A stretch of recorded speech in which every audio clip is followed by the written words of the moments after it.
seorang koruptor sebagai pertanggungjawaban moral. Saya mau minta klarifikasi, ini tanggung jawab siapa? Bapak malu nggak sih? Tidakkah saya dengar permintaan maaf yang benar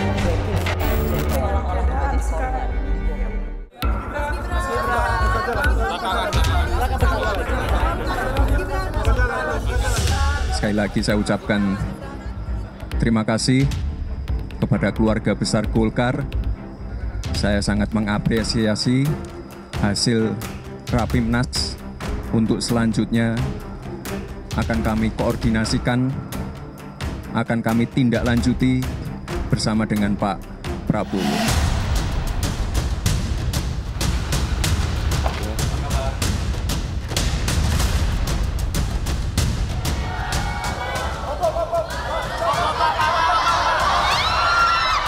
Oh, dinasti, semua dinasti, Bung. Kalau dinastinya Pak Jokowi ingin berbakti untuk rakyat, kenapa? Salahnya apa?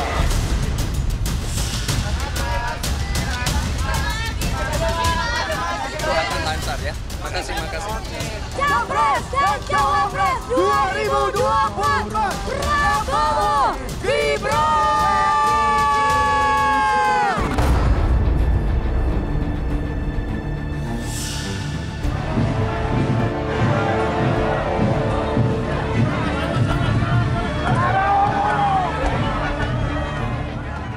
Hari itu tiba.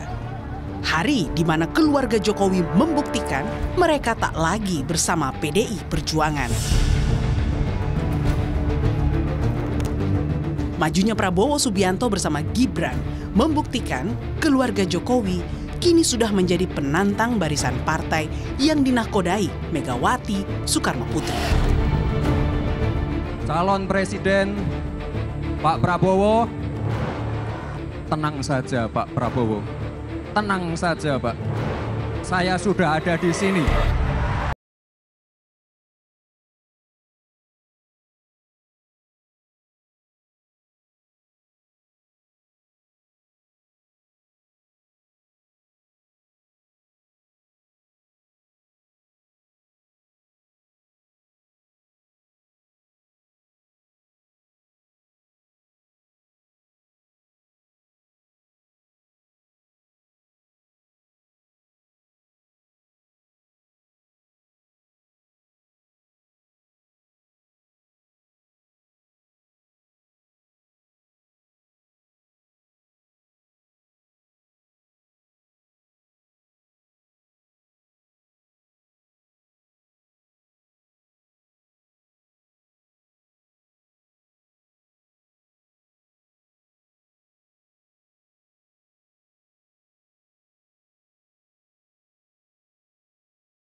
Menyakitkan hati. Tentu saja Megawati, anak-anak, dan para kadernya terluka dengan langkah ini. Betapa tidak, Gibran naik menjadi wali kota Solo atas dukungan Megawati dengan cara mengorbankan hasrat dan keinginan kadernya sendiri.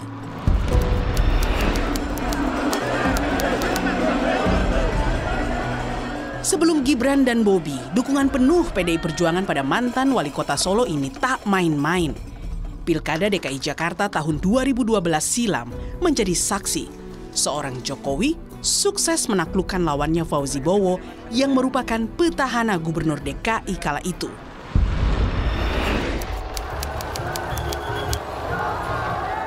Hingga puncaknya, Jokowi berhasil menapaki puncak karir politiknya sebagai presiden kala memenangkan Pilpres 2014 bersama Yusuf Kalla. Juga tentunya tidak lupa kepada seluruh jajaran Partai Demokrasi Indonesia Perjuangan dimanapun mereka berada, simpatisannya, pendukungnya. Saya mengucapkan beribu-ribu terima kasih kepada kalian. Lihat Gibran tiap hari kerja terus. Enggak, kalau saya pengangguran saya ngikut bapak saya terus, saya kan kerja. Nggak, kalian ke Solo, kalian lihat aktivitas saya kayak apa.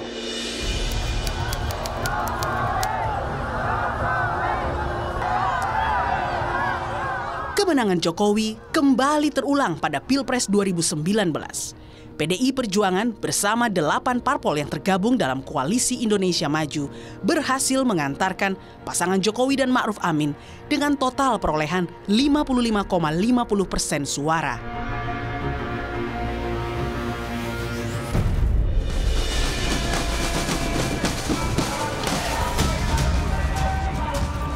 Kini, keadaan berubah 180 derajat. Megawati dan PDI Perjuangan harus menghadapi kenyataan. Jokowi dan keluarganya sudah meninggalkan keluarga lamanya dan menjadi penantang Ganjar Pranowo Mahfud MD.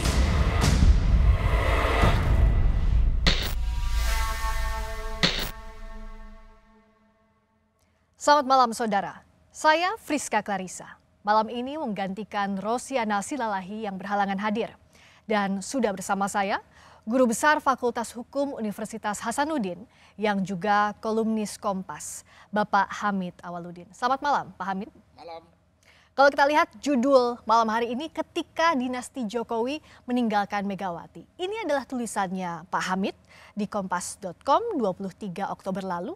Kenapa Pak Hamid menulis ini? Ya, sederhana saja pikiran saya bahwa Pak Jokowi jadi wali kota 2 periode, kemudian gubernur, lalu presiden 2 periode, semua itu kan atas dukungan PDIP, terutama Ibu Mega. Ya. Bahkan ketika mau masuk menjadi gubernur, itu Ibu Megawati itu ikut dengan almarhum Pak Taufik Kemas, mau mendukung Pak Poke, incumbent. Datang Pak Yusuf Kalla memajukan nama Pak Jokowi karena dia melihat Pak Jokowi itu pekerja waktu di Solo. Ibu Mega berubah, akhirnya mengendorse Pak Jokowi. Ya, nah sekarang tiba-tiba Mas Gibran menjadi calon yang diusung oleh partai lain. Ya bagaimanapun pastilah Ibu Mega terluka dan kader-kader PDIP. Mbok Iya sudah pernah dikasih kesempatan dengan mengorbankan kader PDIP yang lain, termasuk Mas Gibran kan, waktu mau wali kota. Kalau saya nggak salah ada namanya Pak Rudi, ketua DPC itu terpaksa mengalah kan. Nah, the last minute sekarang, tiba-tiba Mas Gibran menjadi cawapres dan dicalonkan oleh partai lain. Ya, yang resmi mengumumkan pertama kan Partai Golkar. Nah, kira-kira gimana itu perasaan Anda kalau Anda berada dalam posisi itu?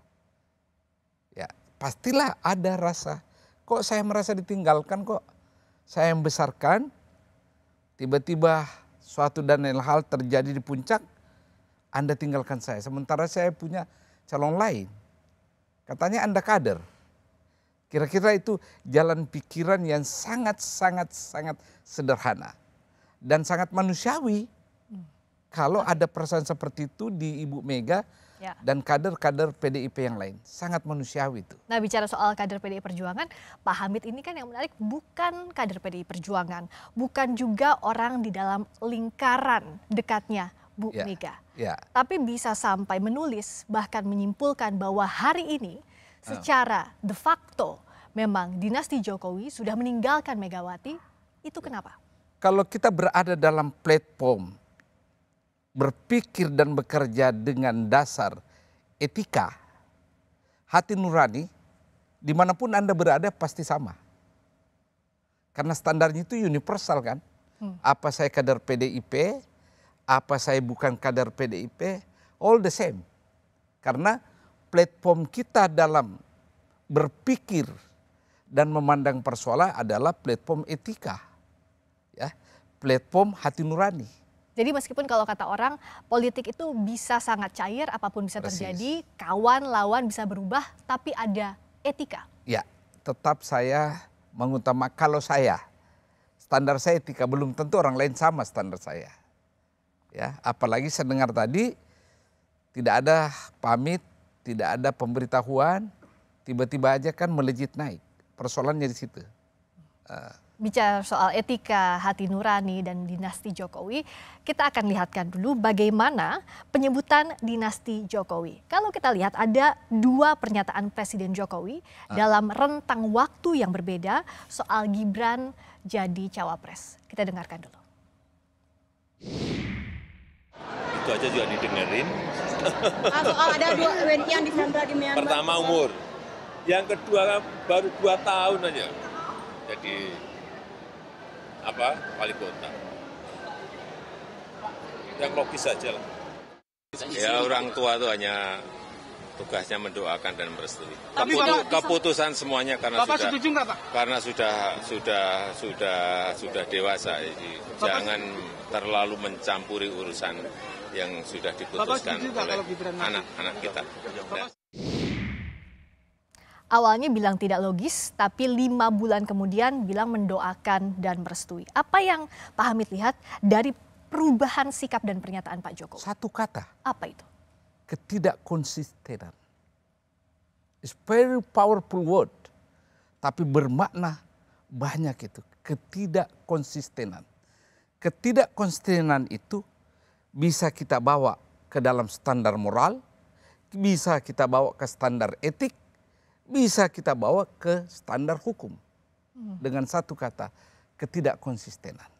Kecuali ataukah andaikan Pak Jokowi menjelaskan ke publik, mengapa tidak terjadi ketidakkonsistenan ini? Ada apa? Apakah ada situasi yang benar-benar, let's say, force major? Kalau di istilah hukum kan, ini kan tidak ada force major. Yang bisa memberi alasan Anda tidak konsisten. Bicara soal situasi, Pak Hamid, tadi pernyataan Pak Jokowi itu 22 Oktober. Kalau kita lihat sekuensnya itu setelah putusan MK 16 Oktober. Pak Hamid melihat ada kaitannya 2 hal ini? Pasti ada. Karena begini ya, keputusan Mahkamah Konstitusi saya termasuk against dengan beberapa alasan saya.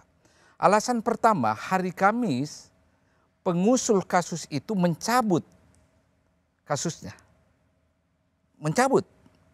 Hari Jumat dikembalikan lagi. Mestinya kalau ada kasus baru itu dikembalikan, mesti kan dari nol lagi prosesnya kan. Hari Senin diputuskan. Itu satu masalah utama. Apakah SOP yang ada di MK memang seperti begitu? Siapa saja bisa masuk lalu lalang meminta stempel dari MK tanpa prosedur yang jelas. Normalnya tidak? Normalnya tidak. Satu ya. Yang kedua, kan kita tahu ketua MK ini ada hubungan dengan Mas Gibran. Ya, ada hubungan. Tidak etis. Seorang yang mengadili perkara memiliki hubungan dengan orang yang berperkara. Ada dalil hukumnya itu. Dan pasti ada dalam tata tertib MK. Ketiga, kalau Anda melihat komposisi suara hakim sebagai berikut. Ada 3 yang mengatakan boleh. Ya, bahkan menambah aturan baru bahwa boleh Anda tidak berada di bawah 40 tahun tetapi Anda punya pengalaman empirik ataukah sedang menjabat sebagai kepala daerah. Kepala daerah konteksnya wali kota, bupati atau gubernur. 2 hakim MK mengatakan oke, kepala daerah, tapi yang kami maksud kepala daerah itu gubernur. 4 sama sekali tidak boleh. Dissenting opinion. Jadi kalau Anda jumlah ini 2 tambah 4, ya itu 6, 3. Hanya 3 yang membolehkan karena 2 ini boleh di bawah 40, boleh pengalaman kepala daerah, tapi yang kami maksud kepala daerah itu adalah gubernur. Ya kan? Ya. Sementara Mas Gibran kan hanya wali kota. Berarti nggak masuk kategori itu. Ketiga alasan ini yang membuat saya tidak bisa memahami jalan pikiran MK. Meskipun Ketua MK Anwar Usman saat ditanya oleh publik banyak sekali keraguan ini bilang bahwa apa yang diputuskan MK bisa dipertanggungjawabkan berdasarkan irah-irah demi keadilan berdasarkan ketuhanan yang Maha Esa. Pak Hamid masih meragukan? Saya meragukan. Karena? Karena waktu di proses pertama kan dia tidak hadir. Tiba-tiba the last minute mau ditentukan dia hadir kan. Ada apa? Itu yang membuat salah satu hakim MK kan marah. Saldi Isra, Profesor Saldi Isra. Kok tiba-tiba berubah? Dalam diri, dalam tubuh MK saja ada hakim yang meragukan. Bagaimana kami yang di luar? Itu aja kuncinya. Ya. Jadi keraguan itu sah. Pertanyaan itu sah. Ketidakpercayaan itu sangat sah. Kalau melihat fakta yang mengiringi proses lahirnya ini putusan. Oke, nah putusan ini dianggap jadi pintu masuk utama Gibran melaju di Pilpres 2024. Bicara soal Gibran yang maju jadi cawapres, kita akan dengarkan perbedaan pernyataan Gibran soal keinginannya maju sebagai cawapres berikut ini. Mas, ini menjadi pertanyaan yang sangat serius. Jika MK meloloskan uji materi ini dan membuka batas minimal capres dan cawapres, Mas Gibran akan ikut dalam bursa calon wakil presiden? Nggak usah lah ya, nggak ada yang milih nanti. Ya. Banyak sekali kami dapat informasi Mas Gibran itu akan dipinang oleh salah satu calon presiden. Saya sebut saja misalnya Pak Prabowo untuk menjadi pasangan Pak Prabowo presiden, Gibran wakil presidennya. Mas Gibran akan menerima itu? Kita tunggu saja putusannya dari MK ya. Nggak bisa ya dapat kepastian bahwa sebenarnya, karena kalau jawaban seperti itu Mas Gibran, orang menangkapnya Mas Gibran mau jadi wakil presiden. Yang lebih pintar banyak, yang lebih senior banyak, itu ya. Itu tadi pernyataan Gibran dalam program Rosi 27 Juli. Tapi tak sampai seminggu dari putusan MK dibacakan, akhirnya Gibran dideklarasikan oleh Koalisi Indonesia Maju menjadi cawapres Prabowo dan sekarang sudah daftar ke KPU. Apa yang Pak Hamid lihat dari perbedaan pernyataan dan sikap ini? Ya, saya nggak tahu ya. Barangkali itu yang namanya political behavior, ya, perilaku politik. Ya, dalam waktu rentang yang sedikit ini orang bisa berubah ya. Ataukah memang ketika diucapkan itu hanyalah refleksi dari kepura-puraan untuk tidak mau. Bisa jadi. Ataukah refleksi dari kondisi yang tidak yakin ketika itu bahwa dia tidak diloloskan oleh MK. Bisa jadi. Ya. Banyak kemungkinan yang terjadi. Tapi ya, dengan rentang waktu yang begitu sederhana kan orang akan tertawa. Beda kalau rentang waktunya panjang. Orang bisa mengatakan karena ada kondisionalitas yang membawa perubahan yang begitu besar sehingga you change your mind. Anda berubah pikiran. Ini kan tidak ada juga kan. Dan tidak ada penjelasan mengapa perubahan sikap itu terjadi. Di situ masalahnya. Bicara soal refleksi hari ini, apa yang terjadi di momen jelang pemilu ini, Pak Hamid, mantan Wakil Presiden Yusuf Kalla menyebut pemilu kali ini adalah pemilu sayang anak dan politik penjara. Apa sebenarnya maksud dari ucapan Pak JK ini? Mengusulkan dan mendukung Mas Gibran Rakabuming Raka untuk kita pasangkan dengan Pak Prabowo sebagai bakal calon presiden Republik Indonesia. Apakah setuju? Pak Prabowo? Semua setuju. Kembali bersama saya Friska Clarissa yang menggantikan Rosiana Silalahi karena berhalangan hadir. Dan masih bersama saya mantan Menteri Hukum dan HAM yang juga kolumnis Kompas, Bapak Hamid Awaludin. Pak Hamid, tadi kita lihat pernyataan Pak Erlangga Hartarto, Ketua Umum Golkar, di depan Rapimnas Golkar. Yang menarik, keputusan Rapimnas Golkar Sabtu lalu itu mengubah hasil Munas dan Rapimnas Golkar yang menyebutkan bahwa Pak Erlangga Hartarto lah yang akan dimajukan Golkar sebagai capres atau cawapres. Ya. Tapi dengan keputusan yang berubah ini, apa yang Pak Hamid lihat? Pertama, ada sesuatu yang terjadi pada diri Ketua Golkar. Itu dulu asumsi. Kok bisa tiba-tiba U-turn 360 derajat? Hasil Rapimnas bisa diubah dengan Rapimnas, beliau tidak maju sebagai calon presiden dan wakil presiden dan mendukung orang lain. Ada apa sesungguhnya ini? Berarti ada tekanan yang bisa terjadi kepada Ketua Golkar atau kepada Partai Golkar sendiri. Apa bedanya ada tekanan dengan ada kesepakatan baru? Dua hal yang berbeda.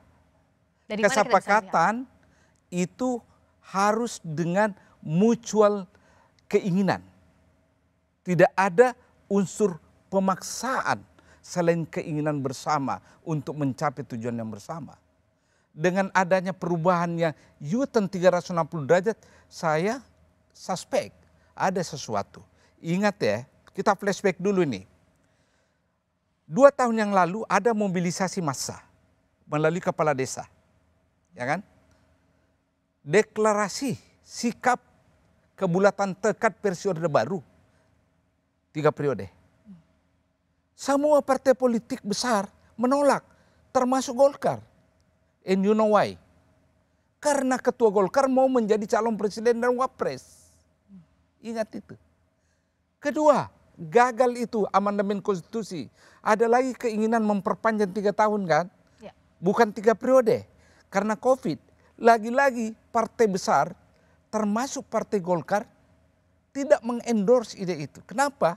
Loh, kami kan siap ini jadi ketua, jadi calon presiden atau wakil presiden. Apa yang ingin Pak Hamid sampaikan? Yang ingin saya sampaikan, perubahan yang terjadi pada sikap Golkar dalam konteks ini pasti ada pemaksaan. Saya nggak tahu yang paksa. Dan yang maksa itu kalau kita lihat pasti kekuasaan kan? Karena ini partai besar, bukan partai ece-ece. Partai besar, partai nomor 2 perolehan suaranya. Nah, bicara soal siapa yang memaksa, siapa yang dipaksa, ada pernyataan mantan Wapres Yusuf Kala, Wakil Presiden ke-10 dan ke-12, yang menyinggung soal bahayanya politik penjara serta pemilu sayang anak yang bikin rumit. Saya kutip ucapan Pak JK dari podcast Info A1 Kumparan. Kan semua yang berperan itu anak daripada Presiden, Ibu Mega, mula-mula usulkan Puan. Tapi saya apresiasi Bu Mega, begitu dia tahu sulit, ia ubah. Pak SBY dorong juga. Pantas saja kita sayang anak kan, Pak Jokowi juga anaknya maju. Ini pemilu sayang anak. Cuma sayangnya presiden cuma 1, jadi sulit rebutan. Ada sekarang politik ancaman yang ujungnya penjara, hukum dijadikan alat untuk kemenangan. Pak Hamid kan juga orang dekatnya Pak JK. Apa yang disampaikan Pak JK ini untuk menggambarkan situasi, kondisi politik saat ini kah? Ya sangat sederhana memahaminya kan. Itu tadi. Kok tiba-tiba U-turn 360 derajat Golkar? Berarti ada sesuatu kan yang terjadi. Lalu kita pun berandai-andai.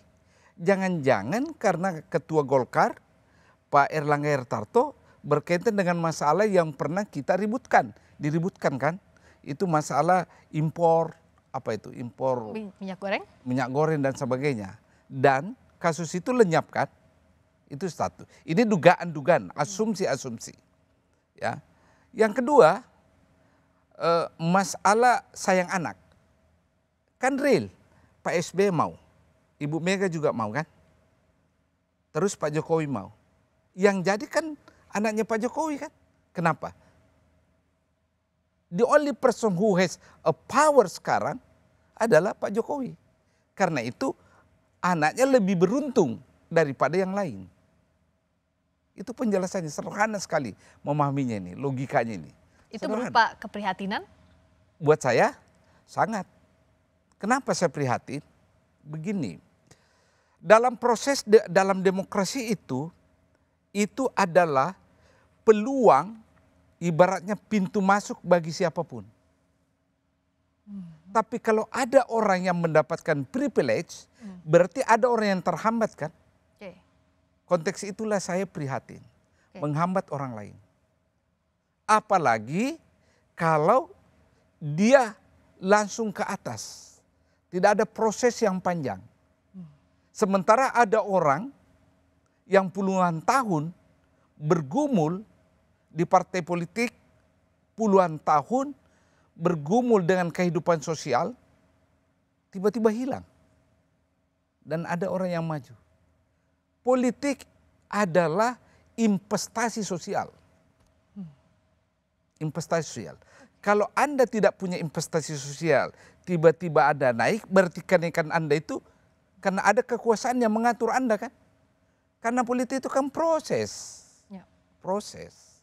Ada sesuatu yang Anda lakukan dulu sehingga Anda memiliki jejak. Dan jejak itulah yang dinilai oleh masyarakat. Nah, kalau gitu kita kembali ke tulisan apa yang disampaikan Pak JK. Bahwa ada politik ancaman yang ujungnya penjara. Siapa yang mengancam, siapa yang diancam? Ya, begini. Saya dengar juga, dulu kan 3 calon ini, ya masing-masing mengiming-imingi Parawangsa. Hovifah Indar Parawansa, Gubernur Jawa Timur. Ya. Pak Anies, Pak Prabowo, dan Pak Ganjar masing-masing. Samar-samar saya dengar, sayup-sayup saya dengar. Ibu Hovifah tidak bersedia. Karena katanya, quote and quote, itu ada keinginan dari atas yang tidak menghendaki beliau maju. Nah tentu Anda tanya saya, keinginan siapa? Kalau beliau ini adalah gubernur, ya, berarti orang yang lebih atas daripada gubernur kan? Kita tidak tahu apakah itu menteri, apakah itu bosnya menteri. Wallahu alam bisawab. Ilmu alam susah saya jawab. Ya. Yang pasti semua ini akan terjawab ketika rejim Pak Jokowi sudah berhenti nanti. Semua yang kita diskusikan secara tersamar, semua yang kita diskusikan ini dengan bahasa-bahasa samar-samar, itu akan terungkap. Sekarang belum. Karena?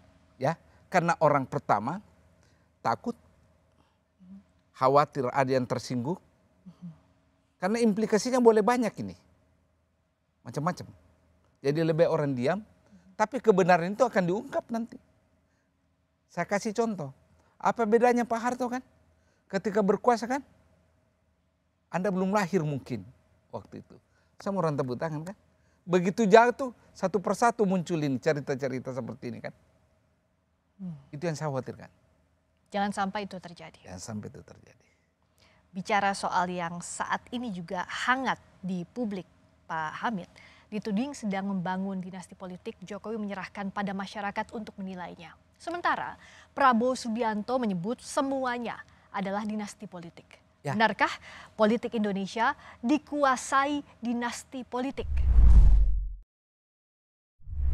Pak, terkait istilah dinasti politik seperti apa, Pak? Terkait istilah dinasti politik seperti apa? Ya itu kan masyarakat yang menilai, dan dalam pemilihan pun baik itu di pilkada, di pilihan wali kota, pilihan bupati, pilihan gubernur, pilihan presiden, itu semuanya yang memilih itu rakyat, yang menentukan itu rakyat, yang mencoblos itu juga rakyat, bukan kita, bukan elit, bukan partai. Ya, itulah demokrasi. Masih bersama saya Guru Besar Fakultas Hukum Universitas Hasanuddin yang juga mantan Duta Besar Indonesia untuk Rusia dan Belarusia, Bapak Hamid Awaludin. Pak Hamid, saat Pak Jokowi ditanya soal dinasti politik, jawabannya selalu biarkan rakyat yang menilai. Yang menentukan itu rakyat, yang mencoblos itu rakyat, bukan kita, bukan elit, bukan partai, itulah demokrasi. Apa yang Pak Hamid tangkap dari persoalan? Sederhana sebenarnya. Kita pakai konsep itu dalam level aplikasi. Ya. Apakah rakyat ini memilih Anda? Ya.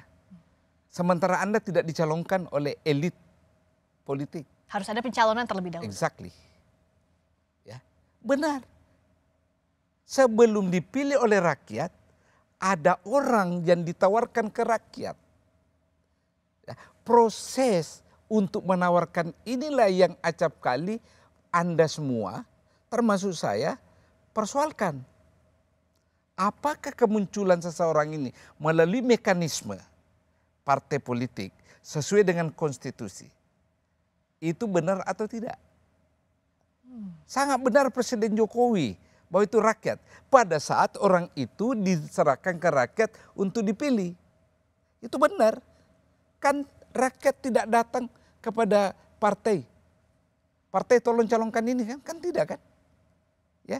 Itu urusan internal partai A, partai B kan. Pengurus berembuk. Kayak tadi Golkar. Apakah saudara pengurus dari Aceh? Ya. Nanti setelah diserahkan ke rakyat, baru rakyat yang berdaulat memilihnya. Kita tidak persoalkan ini, sepakat kita. Ini demokrasi seperti ini. Yang kita diskusikan, yang kita wacanakan, yang kita protes kalau tidak sesuai adalah bagaimana sang calon itu diserahkan evaluasinya atau judgementnya kepada rakyat. Di situ masalahnya. Dinamika pencalonan hari ini. Exactly. Yang jadi perdebatan panas. Persis. Sebagaimana yang saya katakan tadi, Pak Erlangga memimpin partainya, ya melalui Rapimnas dia dicalonkan, tiba-tiba U-turn kan. Itu. Tapi majunya Gibran yang dinilai menumbuhkan dinasti Jokowi ini disanggah pula oleh bakal calon presiden pasangan Gibran, Pak Prabowo Subianto. Kita dengarkan dulu pernyataannya. Oh, dinasti, semua dinasti, Bung. Semua dinasti, ya kan? Saya juga dinasti.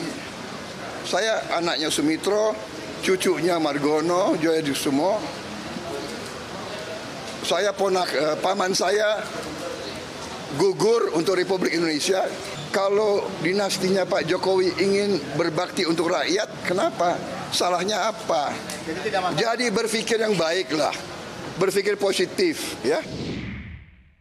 Kata Pak Prabowo, kalau dinastinya Pak Jokowi ingin berbakti untuk rakyat, kenapa? Jadi gini, saya setuju dengan Pak Prabowo, apa yang persoalan jadi dinasti? Itu segi konsep, ya kan? Kita kasih contoh, bukan hanya di Indonesia dinasti. India. Dinasti India itu Nehru. Perdana Menteri pertama India adalah Jawaharlal Nehru. Lalu putrinya yang bernama Indira Gandhi menjadi Perdana Menteri yang ketiga. Indira Gandhi melahirkan Rajiv Gandhi yang selanjutnya menjadi Perdana Menteri ke-6. But Indira Gandhi menjadi Perdana Menteri setelah bapaknya meninggal kan. Dan sebelum menjadi Perdana Menteri, dia menteri 6 kali. Capital sosial kapitalnya ada di situ. Lalu Rajiv Gandhi mengganti Indira Gandhi ibunya setelah ibunya meninggal kan. Nah itu di India. Amerika, George Walker Bush, presiden ke-41. Putranya George Bush Junior mengganti beliau. Dia menjadi presiden 43. Tapi ada lag time 8 tahun kan. Ada. Lalu kita ke Filipina, negara tetangga kita. Corazon Aquino menjadi presiden, lalu diganti oleh Aquino Junior. Ya, itu butuh waktu sekian tahun setelah ibunya meninggal. Ferdinand Marcos meninggal, kemudian Ferdinand Marcos Junior atau Bongbong mengganti menjadi presiden itu setelah 30 tahun. Apa yang ingin saya katakan di sini? Sederhana. Tidak ada kecurigaan kita bahwa ada abuse of power dalam rangka menjaga kesinambungan dinasti. Sebab orang tua mereka sudah tidak ada di power. Baru anaknya naik. Jadi anaknya ini tidak dikarbit oleh kekuasaan. Anaknya tidak dipaksa naik oleh tita tahta kekuasaan, tetapi kemauan rakyat, kemampuan mereka. Dan ingat, Bongbong mengganti Marcos Senior. Sebelum dia menjadi presiden naik ke pentas nasional, dia gubernur, dia senator, dia congressman. Begitu juga dengan Aquino Junior, kan dia congressman sebelumnya. Nah terus Bush Bush Junior itu gubernur sebelumnya di Texas dan sudah punya nama. Dan sebelum menjadi calon, dia berjuang dulu di Partai Republik. Artinya tidak ada yang masih aktif juga orang tuanya. Jadi tidak ada kecurigaan. Tapi kan politik bicara momen juga, Pak Ya. Hamid. Politik bicara momen juga, momentum. Exactly, momentum. But do not use the power, misuse the power. Yang masalah ini adalah kecurigaan orang adanya penyalahgunaan kewenangan dan kekuasaan. Itu masalahnya. Misalnya kalau saya punya kewenangan nih, anak saya mau jadi mengganti saya, ya, saya perintah anak buah saya, tolong menangkan anak saya. Seperti yang terjadi di Kamboja sekarang kan, Hun Sen dengan anaknya kan, yang sampai sekarang dunia internasional belum mengakui. Negara-negara Barat belum mengakui penggantinya Hun Sen itu sekarang, meskipun secara artifisial melalui proses demokrasi yang versi Hun Sen benar. Bagaimana kita memisahkan kecurigaan itu? Nah itu dia. Kecurigaan itu susah dihilangkan. Karena sekali lagi kalau kita lihat, Mas Gibran kan dari wali kota. Ya, tiba-tiba melejit ke atas menggunakan partai lain. Bukan di partainya. Kalau di partainya mungkin masih orang masih bisa manggut-manggut kan. Tapi kan tiba-tiba partai lain. Logika Anda kan berkata, apa kontribusi dia ke partai lain? Sementara kader partai lain sudah ada yang antri. Sebenarnya di situ. Oke. Dan bicara juga soal momentum, tadi berdasarkan tulisan Pak Hamid hari ini, dinasti Jokowi versus dinasti Gandhi. Tapi saya ingat juga tulisannya Pak Hamid, pilih siapa? Antara Susi Susanti atau Gibran Rakabuming Raka. Kalau dikaitkan dengan momentum, bagaimana memaknai ini? Sederhana. Apapun yang Anda lakukan, kalau Anda mau berprestasi, Anda berkeringat. Satu. Kedua, apalagi kalau politik, Anda harus ada investasi sosial. Ya kan? Tidak ujuk-ujuk tiba-tiba ke atas. Ya. Jadi saya tidak against yang namanya dinasti. Itu sangat sah seperti Pak Prabowo katakan.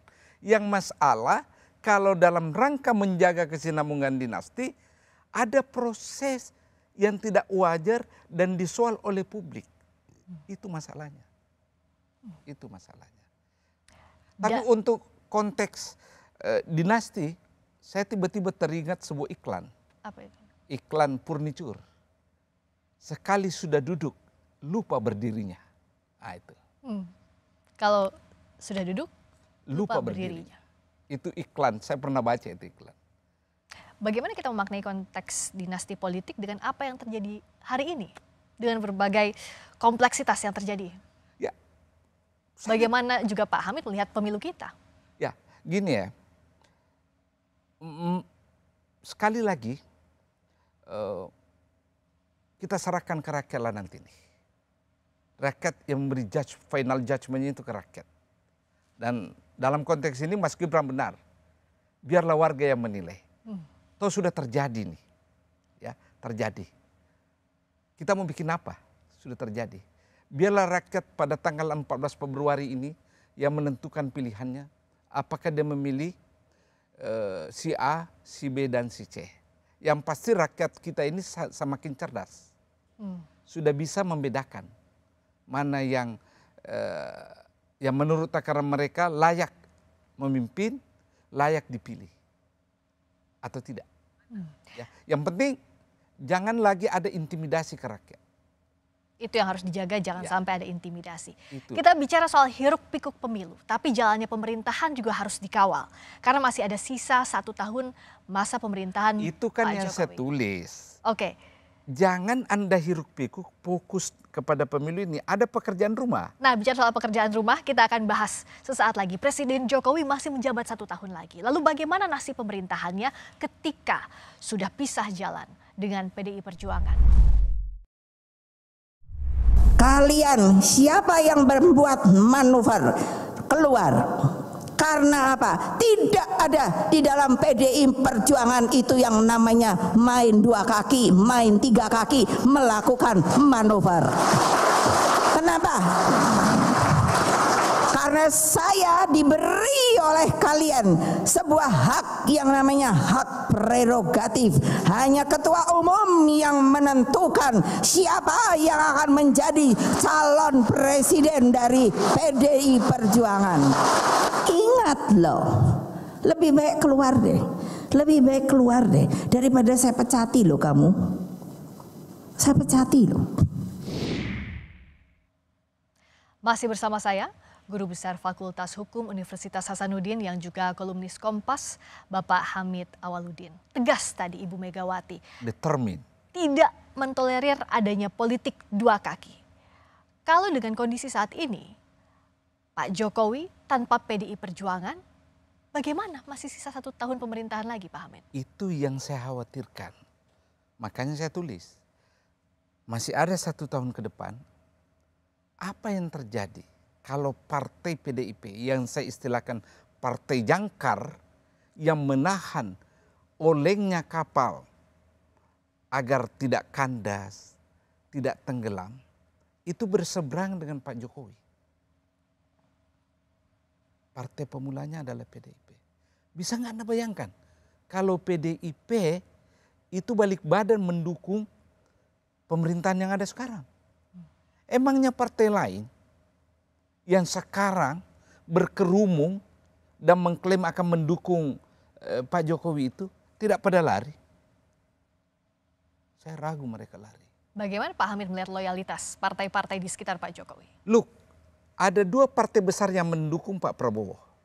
Golkar dan PAN. Dua-duanya awalnya memiliki calon kan menjadi wapres. Pak Erik dicalonkan oleh PAN, Pak Erlangga dicalonkan Partai Golkar. Dan dua-duanya kan tidak dapat. Jadi apa yang terjadi? Dua-dua tidak dapat posisi menjadi orang tertinggi di negeri kita. Ya. Lantas yang diharapkan kalau koalisinya menang adalah menteri kan. Menteri ditentukan oleh jumlah perolehan suara pemilu kan, legislatif. Mereka akan berkampanye hanya untuk kepentingan legislatif. Dalam rangka memperoleh suara terbanyak sehingga perolehan suara di kabinetnya juga tinggi. Itu yang terjadi. Menarik untuk menguji ini. Yang kedua ya, pemerintahan 1 tahun ini, ya, kalau PDIP tidak ada, partai jangkar mana yang dipakai oleh Yang Mulia Presiden Jokowi sebagai partai jangkar? Saya mau tanya Anda, yang mana kira-kira? Karena ini partai baru dadakan semua berkumpul kan ke situ. Saya ragu itu. Pak Hamid ragu? Ya, ragu bahwa mereka akan mati-matian mendukung sisa pemerintahan yang ada ini. Anything can happen dalam 1 tahun. Mungkin tidak ada proses yang mengerikan bagi politisi yakni impeachment. Tetapi bagaimana dengan program? Bagaimana dengan program? Kan butuh dukungan parlemen. Butuh dukungannya. Kalau Anda lihat komposisi kan, kalau gabung misalnya PDIP pendukungnya Ganjar, gabung dengan partai pendukungnya Anies, itu 56 suara loh, 56%. Oke. Ya. Jadi harus ada upaya rekonsiliasi cepatnya antara dinasti Jokowi dengan Ibu Mega. Harus ada. Demi kalau tidak susah kondusifnya ini. 1 tahun sisa pemerintahan Pak Jokowi. Persis. Kalau tidak payah ini. Kamu menjalankan program. Program besar masih banyak loh. IKN. Ya, itu butuh dukungan parlemen. Jangan salah. Ya. Program-program katanya green energy. Itu semua butuh. Oke. Dan sisanya itu 1 tahun lagi, intinya itu harus ada rekonsiliasi segera. Satu yang dijaga adalah program pemerintahan Presiden Jokowi 1 tahun ke depan. Berikutnya juga bicara soal proses demokrasi yang saat ini kita jalani. Ada keraguan yang muncul soal proses pencalonan capres-cawapres. Ada stigma, apakah nanti hasilnya mungkin ada pengaturan atau tidak. Bagaimana untuk menjaga kepercayaan publik terhadap proses demokrasi ini, Pak Hamid? Very simple. sebaiknya pemilu itu diselenggarakan secara luber. Ya, apa itu luber? Saya lupa istilahnya. Langsung, umum, bebas, rahasia, jujur dan adil. Ya, jujur dan adil. Jangan lagi ada isu-isu menggerakkan aparat pemerintah. Ya, mendesak kepala desa agar kepala desa memobilisasi rakyat masyarakatnya memilih calon tertentu. Jangan lagi ada kasak kusut, ya, bisik berbisik menggunakan Kapolsek, Kapolres. Ini yang harus dibuktikan oleh rejim yang mulia Bapak Presiden Jokowi. Supaya ya pencalonan ini semua bisa dilegitimasi oleh rakyat. Tanpa itu, kalau toh misalnya terpilih, legitimasi leadership itu tidak ada. Di mana wibawa? Tapi kalau dia mampu membuktikan ya bahwa pemilu berjalan jurdil, no problem. Belajar dari kasusnya Ibu Mega. Ketika dia presiden, di akhir masa jabatannya dia menyelenggarakan pemilu yang bersih, ya. Semua kan orang mengagumi Ibu Mega. Ya. Tidak ada cerita bisik berbisik setelah berhenti bahwa dia itu mencurangi pemilu. Tidak ada. Begitu juga SBY periode keduanya kan. Dia menutup periode keduanya itu dengan sangat elegan. Tidak bermain-main dengan penyelenggaraan pemilu. Jangan bermain-main dengan penyelenggaraan pemilu, dan itu tugasnya negara dan seluruh elemen penyelenggara pemilu. Ya, jangan sampai Anda terpilih nanti.